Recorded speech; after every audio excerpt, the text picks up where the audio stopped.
អូខេតោះអ្នកនរគ្នាអញ្ចឹងវីដេអូនេះមកបរៀនអ្នកនរគ្នារបៀបដោតដុំនេះចូលទូទូហ្នឹងណាដោយសារតែខាងពួកខ្ញុំអ្នកនរគ្នាដឹងស្រាប់ហើយយើងលក់តែនៅទីតាំងផ្ទាល់ទេបាទយើងអត់មានសេវាកម្មទៅភ្ជាប់ឬក៏ទៅជូនបងដល់ទីតាំងទេតាក់ទងជាមួយ TV Box នេះណាអញ្ចឹងបងទិញទៅយើងប្រើជាមួយក្រុមហ៊ុនដឹកជញ្ជូនបាទអញ្ចឹងបងយកទៅយើងអាចធ្វើការតម្លើងខ្លួនឯងជាក់ស្ដែងទៅខ្ញុំមិនមែនឲ្យបងយកទៅដើម្បីតម្លើងកម្មវិធីឬក៏អីទេគឺដុំនេះយើងតម្លើងរួចរាល់ហើយតាក់ទងជាមួយ software របស់វាអញ្ចឹងយកទៅបងដោតទៅដុយចូលទូទូទេបងប្រើបាន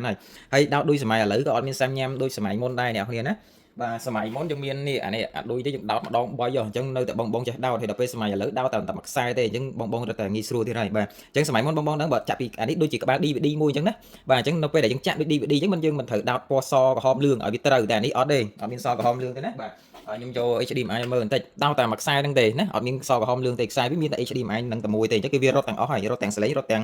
ងរូបភាពទៅហើយអញ្ចឹងជំហានដំបូងណាបងដោតជាមួយឌុយភ្លើងបាទអញ្ចឹងបងមើលមកចុំទៅហើយឌុយភ្លើងក៏អត់មានច្រឡំហ្នឹងខ្លាចដោតចូលរុនផ្សេងវិឆេះអញ្ចឹងបងដោតរុនផ្សេងអត់ចូលទេណាបាទបងឃើញអត់យើងអាចដោតរុននេះបានទេអត់អាចដោតរុននេះបានទេរុននេះក៏ដោតអត់ចូលដែររុននេះក៏យើងដោតអត់បានដែរអញ្ចឹងគឺរុនដែលយើងដោតចូលគឺរុន DC នឹងឯងបាទណាបន្ទាប់មកអានេះគឺគេហៅថាខ្សែ HDMI HDMI នេះមិនបាច់ភ័យថាដោតទៅឆ្លងដោតទៅឆេះទេវាអត់រើសទេណាបាទបងមើលក្បាលពីរហ្នឹងគឺដូចគ្នាបាទអត់មានរើសសងខាងនេះត្រូវទូខាងនោះត្រូវ TV Box គឺអត់ទេចង់ដោតខាងនេះក៏បាន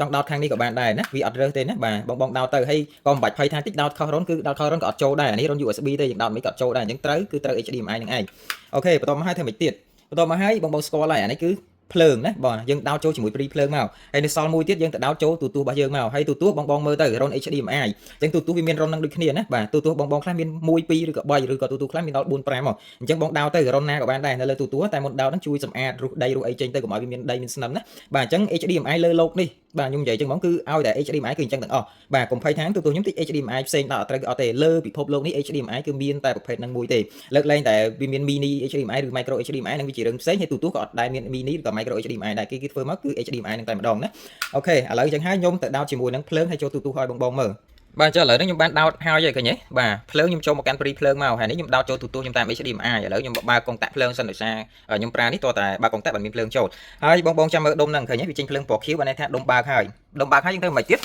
ទូយើងនេះវាបើកទូមកបាទយើងចុចប៊ូតុងបើកមួយមក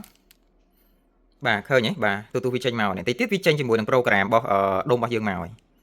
យឃើញទេវាចេញ HDMI ទូខាងពួកខ្ញុំគឺវា detect HDMI អញ្ចឹងគាត់ដោតទឹកវាចេញ TV Box ហ្នឹងមកបងឃើញអត់គេដាក់ Android TV នេះអូខេអញ្ចឹងមុនហ្នឹងខ្ញុំបានឧទាហរណ៍ទូដែលវាចាប់ HDMI ចូលអូតូហើយចុះបើទូបងពីមុនបងធ្លាប់មើលខ្សែកាបអញ្ចឹងដល់ពេលយើងដោត HDMI វាស្គាល់ HDMI បងធ្វើម៉េចអញ្ចឹងអត់ពិបាកទេបងអាចថត tele ឲ្យខ្ញុំមកបាទឧទាហរណ៍ថាឥឡូវនេះខ្ញុំប្រើជាមួយ Samsung អញ្ចឹងជាទូទៅ tele ទាំងអស់ណាបាទមិនថា Samsung LG Sony ឬក៏ Panasonic អីទេគឺវាមានអារូបនេះអាមុខងារសម្រាប់ select source ហ្នឹងបើសិនបងរត់ឃើញគ្រាន់តែថត tele មកខ្ញុំប្រាប់បងថាចុចមួយហ្នឹងហើយអញ្ចឹងយើងគ្រាន់តែចុចមួយហ្នឹងមកហើយបងឃើញគេដាក់ HDMI អញ្ចឹងយើងមកចុច OK លើ HDMI មកបាទយើងចុច OK ប៉ក់លើ HDMI បែបហ្នឹងមកតិចវាចេញមកបាទវាចូលទៅក្នុងជម្រើស HDMI យបាទឃើញទេវាចូលមក HDMI ហើយអញ្ចឹងបន្ទាប់មកបងអាចចាប់ប្រើបានហើយបាទយើងអាចចាប់ប្រើបានជាមួយឧទាហរណ៍ឲ្យបងមើលអញ្ចឹងដើម្បីប្រើប្រាស់យើងធ្វើមិនយើងយក tele មកចុចក៏ប៉ុន្តែចុចអត់តន់ស៊ីទេហេតុអីបានចុចអត់តន់ការដោយសារយើងអត់តន់ដាក់ថ្មអញ្ចឹងបងត្រូវដោះសតេះវាមកណាបាទដោះសតេះហើយយើងដាក់ថ្មមកអានេះថ្ម A3 ដងអាថ្មតូចបាទយើងដាក់ថ្មអញ្ចឹងមកបាទបន្ទាប់មកយើងបិទកម្របទៅវិ